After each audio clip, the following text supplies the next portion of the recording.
Hey guys, Political Junkie 2414 here, and welcome back to my next election prediction video. So today, as promised, I am going to be doing my first ever 2022 US House of Representatives election prediction. So we've been seeing, it's been pretty much assured it was pretty much very clear from after the 2020 election results that Democrats were not going to be able, that we're going to have a hard time retaining the House majority in 2022. They, of course, massively underestimated polls in the House elections in 2018. They flipped the House from, 241 seat majority for the GOP, technically 240 because there was a special election in Pennsylvania. Um, and they turned it into a 235 seat majority for the Democratic Party. Republicans made pretty big gains in 2020. They won back a number of seats they lost in 2018. And yeah, that's pretty much we're gonna get right into it. There have been, some warning signs about the overturning of Roe v. Wade affecting the House special elections, in particular the elections, special elections in Alaska, Nebraska's first congressional district, Minnesota's fourth, and of course the big upset win for Pat Ryan in the 19th congressional district. So, yeah, let's get right into it because this is a big map and I take a long time on these predictions. So, yeah, let's get going. So, for Alabama, no competitive seats there. Alaska, there could be something there. Sarah Palin, we're going to have to wait and see how the ranked choice voting goes down in that state to see if the Democrat actually manages to pull off a victory in Alaska. It would be a big win for them. They haven't, Don Young was, of course, the representative here, and he unfortunately passed away. And so Sarah Palin is probably going to be the next representative. Nick Begich does not look like he's going to make it to the ranked choice voting era. And yeah, yeah, I think that if Mary Sattler Patola wins this race, then it moves down to lean D, because of course Sarah Palin will be facing Patola in the general election in, in just a couple months from now. Getting very close to the midterms. And yeah, but I think right now it's going to be likely because I do expect Palin to win, you know. So in Arizona, we're going to look at this. I think that, for the first district, I agree with that. I think it's a lean Republican seat. I think David Schweikert is, a good incumbent. He did face a primary challenger, though, and he's in a Biden district, a Biden plus 1.5 point district, and, I think that's going to hurt him, but I do think he'll win nonetheless. He's a tried and tested incumbent. He could win by a likely margin, but I don't know. Greg Stanton, I don't think he's going to win, or he's I don't think he's going to lose. He's in a Biden plus 10 district. So that's, yeah, and I don't think the red wave is really shaping up to be as strong for Republicans as it might seem. I think Tim O'Halloran is going to lose by over 5% in his special election. His district is a lot redder now than it used to be, and I think the only thing keeping this from being a safe red district is the fact that O'Halloran is the incumbent. And yeah, that's all I gotta say there. In the sixth district, Ann Kirkpatrick is retiring. It's become a lot more Republican leaning. I'm gonna put it as likely. In Arkansas, I don't think we have anything there. In California, though, quite a few competitive districts. I got like a sheet of the ratings here. Sorry for all these ads. Can't get rid of them. They're on the side of my screen, but for the third district, that's likely Republican. The ninth district, where is that? I'm gonna go down. I have as a lean, but on here, the consensus is lean. So where is the ninth district? I cannot tell because California has so many districts. It's ridiculous. Is that it? Yeah. All right. So for ninth district, it's going to be likely D. For the 13th, I think it'll be a lean Democratic seat. 21st. I don't know why I have that as um a likely Democratic seat. I'm just gonna put it as that. Some of these results might be a little predictions might be a little outdated because it takes forever to go through all this kind of stuff. And yeah, I think that's where it's gonna be right now. I think into 22nd district, David Valadeo is gonna lose. He, barely won in 2020. He's a very strong incumbent. He barely survived his primary though, and he's in a Biden plus. I think it's a double digit Biden district. It's like 13 point. It went for Biden by 13 points in 2020.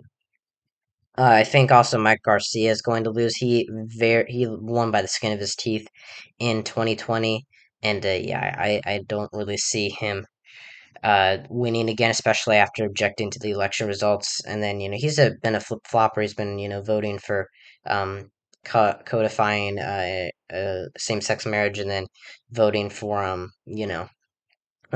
objecting to Biden's to asserting. He's objected to certifying Biden's win in the 2020 election. And where's Katie Porter's district? Because I'm kind of tempted to put her district as a likely seat. No, I'm gonna keep it as lean.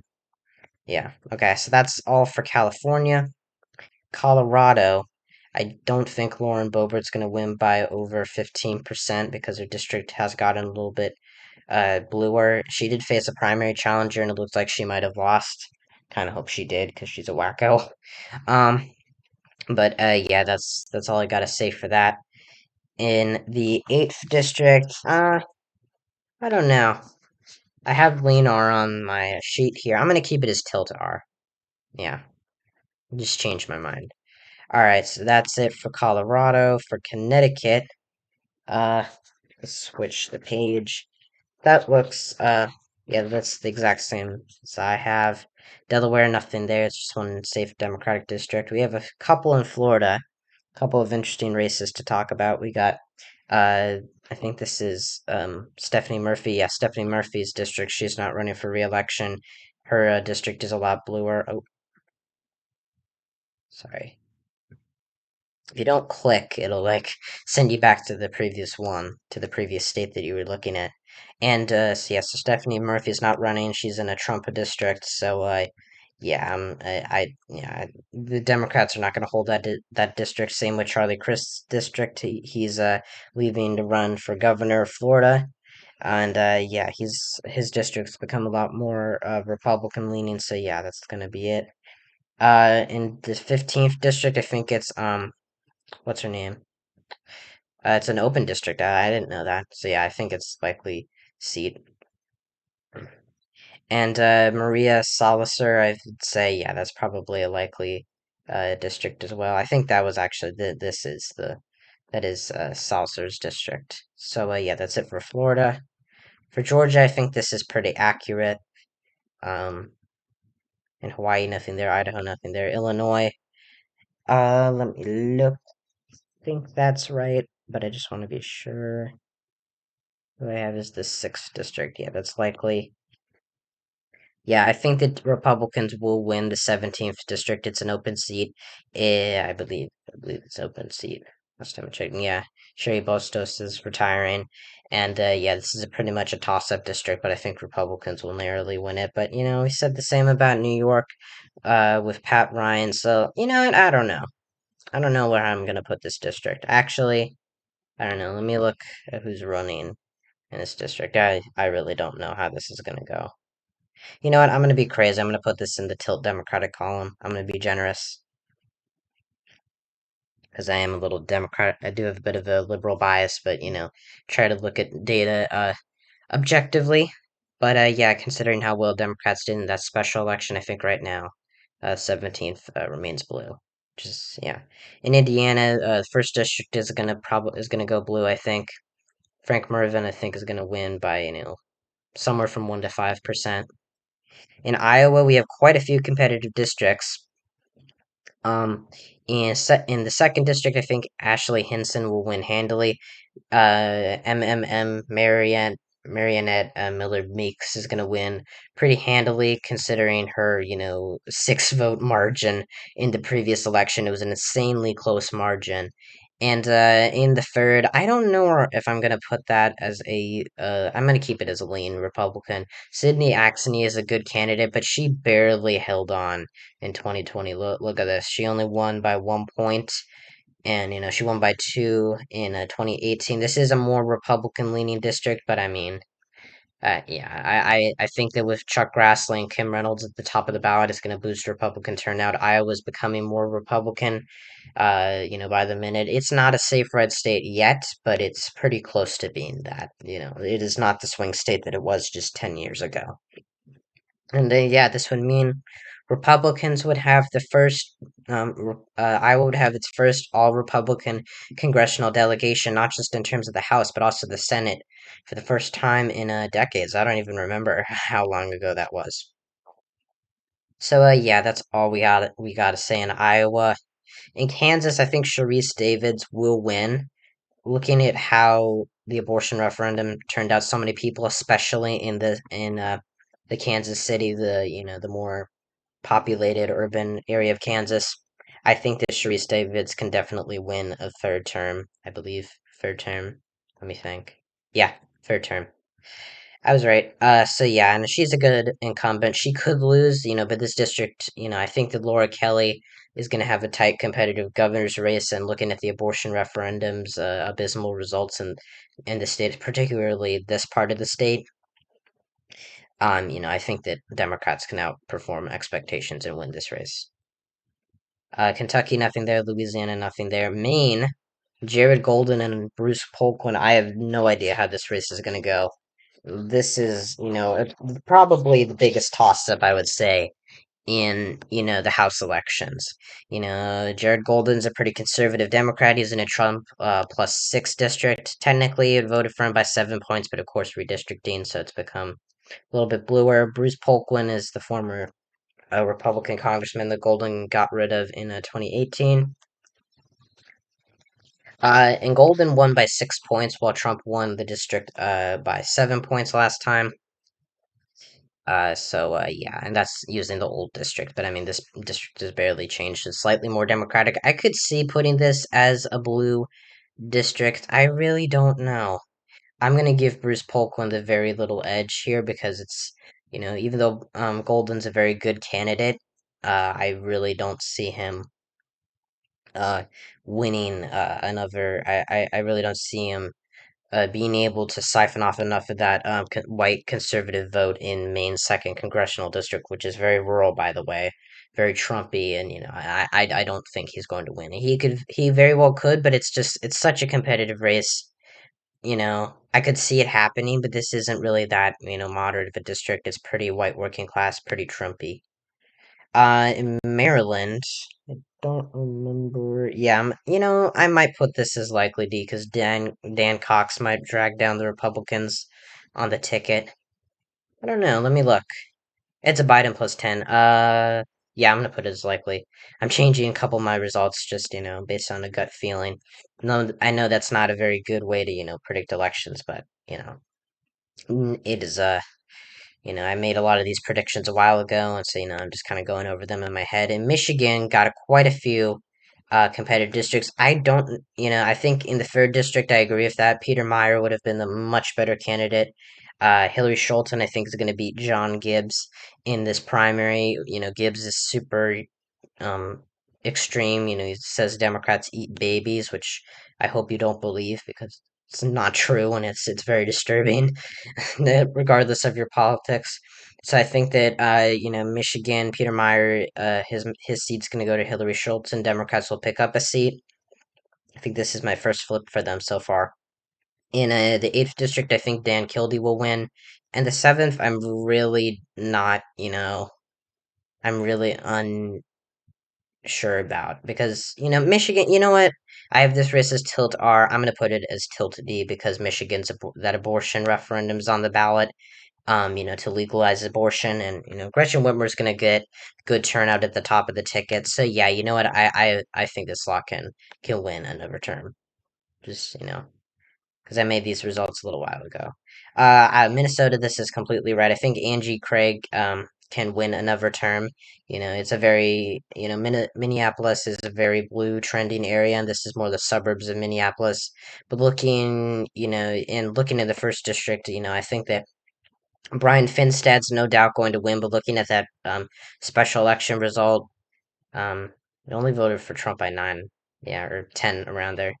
So yeah, I think that's I think that's a pretty a fair assumption. It'll be larger than his previous victory. Uh, yeah, Mississippi, nothing there. Missouri, nothing there. Montana, they actually got another seat. So they're used in 2020, and for a while there was only one. Montana only had one congressional district. Now it has two. Matt Rosendale's in the second district. He is the incumbent representative. First district, it looks like Ryan Zinke is going to be the next representative. This is slightly a bluer district, but it's going to vote Republican no matter what. It's Montana. It is moving to the left, but it's not at an incredible rate. In Nebraska, I agree with the second district. I think Don Bacon is, going to do well in this district. This is a Biden district, um, and it is quite it is very left trending. Of course, it includes Omaha and all those areas. But I think the first district is probably going to be likely, considering looking at Mike Flood's um, practically abysmal performance in this district in the June special election. I think that Patty Pansy Brooks this time can probably, lose by only 10. She lost by 5. So, yeah, I expect some of the margins to go up. In Nevada, we got quite a few Republican, or most of the districts are toss-ups, just like in Iowa. I think, polls in Nevada do underestimate Democrats regularly. So I think in the fourth and the first, I think that Stephen Hosford and Dina Titus will win by lean margins. In the third district, I think that Cortez Masto and abortion and turnout over abortion will put Susie Lee over the finish line, but that's a really big maybe. Nevada's moving to the right, but not too much, and I think abortion will put them over the top. It's also a Biden +7 district, so that's going to help Susie Lee in here.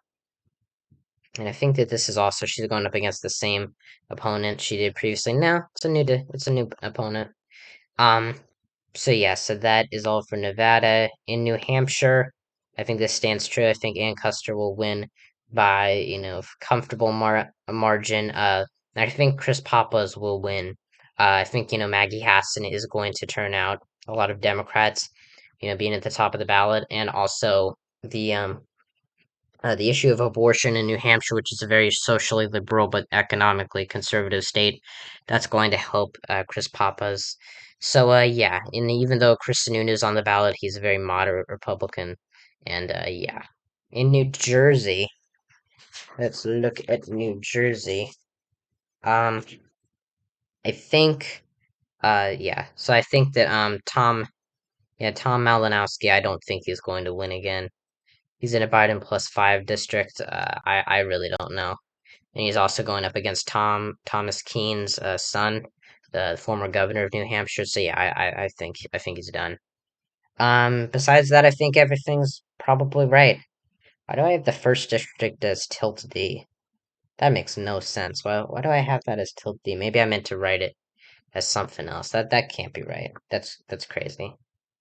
I don't know. That's really weird. Okay. Something happened. Yeah, there's not gonna be that big of a difference. Okay. In New Mexico, I think that this is gonna be pretty competitive. The second congressional district, but I think Mark Ronchetti is gonna help Yvette Harrell. Mark Ronchetti is gonna do well against Michelle Lujan Grisham. I don't know if he'll win that governor election. My bet right now is no. But surprises have happened. New Mexico voted for Biden just as much as Virginia did, slightly more. But I think seeing that this race has become a little bit more competitive doesn't make me think it might be a little bit more contentious. It is a Biden district, so I will give Gabe Vasquez that, but I'm gonna keep it as lean as of right now. In New York, we got oh my god, it's so many uh competitive districts. I think uh the district first district is gonna go to Republicans by a lean margin. I think District 2, where's District 2? Anthony, I already have it as likely. Okay. Yeah, I think New York 11 is gonna go to Republicans by a likely margin. First, I was thinking maybe a solid margin, but no, I think that's a little too generous. 17th, I think that's a lean for Sean Patrick Maloney. Pat Ryan's going to move over into the 18th congressional district come the fall, because, he was working in the older 19th district. I don't know. I'm going to keep the 19th, the new 19th district is tilt Republican. But it could definitely move into tilt to Democrat. I think with John Katko retiring though in the 22nd district, I think Democrats can narrowly pull off the victory there.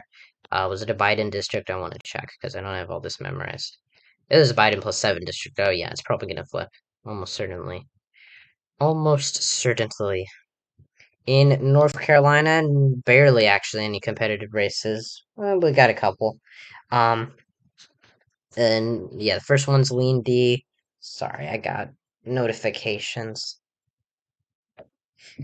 And yeah, and then in a sixth district is likely we got a Democrats winning by a likely margin. In the 13th, I think this is a total toss up. I really don't know. I might put it as I don't know, it's a Biden plus 2 district. Yeah. I mean Bo Hines, I've heard some pretty crazy things about him. I don't know. I really don't know. Well, I might be a little generous. I'm gonna put it as tilt D. Yeah, I think that's fair. And so that would give it's a tied map, 7-7. And yeah, in the 14th, I think it'll be um likely D. In North Dakota, it's just one district, pretty red. In Ohio, we got a couple interesting districts. Uh, Marcy Copters, I don't think is gonna win. It's gonna be a very close race. I think that she very well could, but seeing just how yeah, it's a Trump plus free district, and Captor's been in there forever. Yeah, I don't think she's gonna win again. But you never know. Democrats have surprised us in the past. Yeah, I think the ninth district or the 13th district. I don't. Yeah, I'm gonna keep that. Let me look. How much did it vote for? It was a Biden district. Oh, it's Gonzalez's district. Okay, I think I'm gonna put it as yeah. I'm gonna keep it as tilt R. And in the first district, it is a Biden plus 8. Yeah, so I'm gonna keep it that also as a tilt Republican seat. I do have it as Lena R on my sheet. Of course, uh I made this prediction quite a while ago. I've been updating it slightly, but of course I know it takes forever to go through all of the districts. So yeah, that's all.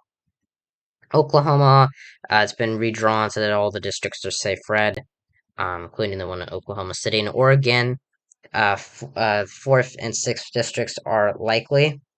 I think that McLeod Skinner in the fifth district can narrowly pull off a victory against. Actually, I don't know who her opponent is. Let's look. Lori Chavez de Remer. Yeah, and it's a Biden plus 9 district. I think that she can pull it off. But Kurt Schrader would have been a much better candidate for this. Of course, he lost his primary. Pennsylvania, quite a few competitive districts here. I think that 17th is going to be tilt Republican without Connor Lamb here. Connor Lamb nearly lost to Sean Parnell in 2020. He was, a very good candidate, but Parnell was also a very good candidate. Of course, this is the same Sean Parnell that dropped out of the race for Senate and for U.S. Senate in Pennsylvania in 2022. He had dropped out in 2021, but yeah. And so, and I think Pennsylvania's seventh that could be a lean R. I'm gonna keep it as tilt R. And then I think the Matt Cart, yeah, I think that Susan Wild is probably gonna lose narrowly, but it's gonna be very close. I think in the 8th district, Matt Cartwright will win. I don't know though. He's in a Trump plus free district. I think that Susan Wild can probably. I don't know. I really don't know. Eh, you know what? I'm gonna be generous. I'm gonna be like really, really generous and put it as tilt D. I'm changing a lot of my prediction here, but yeah, I think that's gonna be that. Um, Rhode Island, there is one surprisingly competitive district. Alan Fung is running for this district, um, and the incumbent Democrat is retiring. It is a Biden plus 13 district, so yeah, so I think Democrats will narrowly pull it off, very narrowly. But yeah, this is a race to watch because Rhode Island could send a Republican to Congress for the first time in decades. And South Carolina, nothing there. South Dakota, nothing there. Tennessee, nothing there. Texas, oh my goodness, so many districts. Yeah, there's no toss-ups here. I think that yeah, 15th is going to be lean Republican. I think in the 28th, Henry Cuellar will narrowly win, but it's going to be very close. And he did have that primary challenger, but that doesn't necessarily mean Democrats won't vote for him. And yeah, but he barely survived that primary challenge against Jessica Cisneros, so that makes him very vulnerable in a primary in the future. I think that yes, Cisneros has challenged him before in the primary, I think a couple times. I think she did in 2018 and 2020, but she came closest this time. And then in the 34th, Myra Flores is going to lose, I think. It's a Biden plus 16, yeah. South Texas is getting redder, but Vincent Gonzalez is running again, or he's running in this new redistricted district. So yeah, I think he'll win narrowly. Utah, nothing there. Vermont, nothing there. Virginia, some interesting states. Yeah, I think Abigail Spanberger's seat will probably be lean D because I think that the DC I mean it's technically not the DC suburbs. It is kind of, it's a really big district. It's a lot different than her original district. Yeah, it was all over the place. And so I think that it makes her very vulnerable, um, the fact that she only won by 2 points in 2020. But, it is a Biden plus six district. Youngkin did flip this district, but I think that Spanberg is a really good incumbent. In the, is it the 10th or 11th? Uh, in the 10th district, yeah, it's a Biden plus 19 district. Hung Kao is, I don't know how much appeal he really has. Yeah, Jennifer Wexton's going to win by a pretty strong amount. I think in the second district, Elaine Luria, yeah, the residents of this area are pretty conservative near Virginia Beach. Her work on the January 6th committee is not gonna do her any favors in terms of winning re-election. It's a Republican leaning seat. I think I voted for Trump. Let's look. Actually, I might have voted for Biden. Biden plus free. Yeah, I don't. It's going to be very hard for her to win re-election. In Washington, oh, there we go. In Washington, we got, I think that, yeah, I have the sixth, as likely, but I'm gonna put that as safe. In the eighth district, I think that, what's her name? Kim Schreier, or Schreider, and I don't know what her name is again, Schreier, or Schreier. Sorry if I'm butchering your name. I think she'll win very narrowly. And then in the third district, Jamie Hirela Butler lost her primary. She was one of the Republicans who voted to impeach Trump. It is a Trump plus five district, which is I'm a little surprised by how close that is. But yeah, it's gonna go Republican.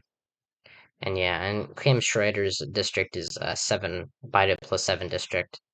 So yeah, West Virginia, they lost a district to Alex Mooney and David McKinley fought it out, but yeah, not going to be really anything competitive there.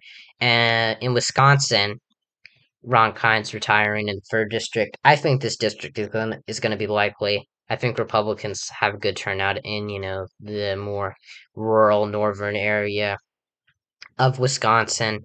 Wisconsin's trending to the right. I think Ron Johnson will win re-election against Mandela Barnes in 2022.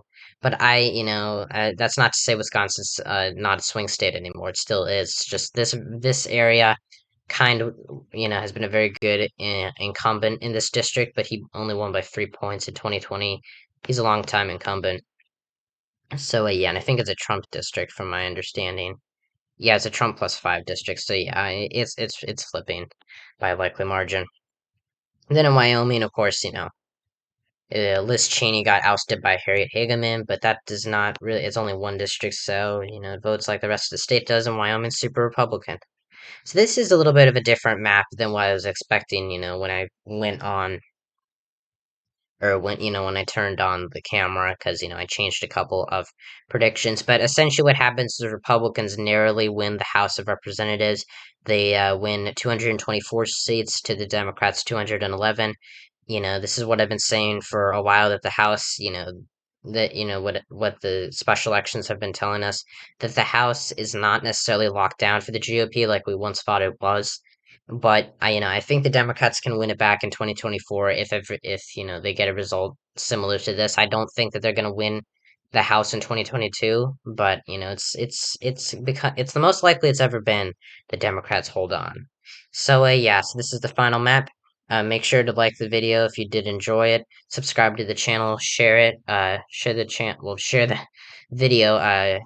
Turn on notifications so you don't miss another one of my videos. Check out my non-political channel, Interactor127, and my comrade, Growling2666. I hope you guys enjoyed this video, and I'll see you guys next time when I talk about all things politics. See ya.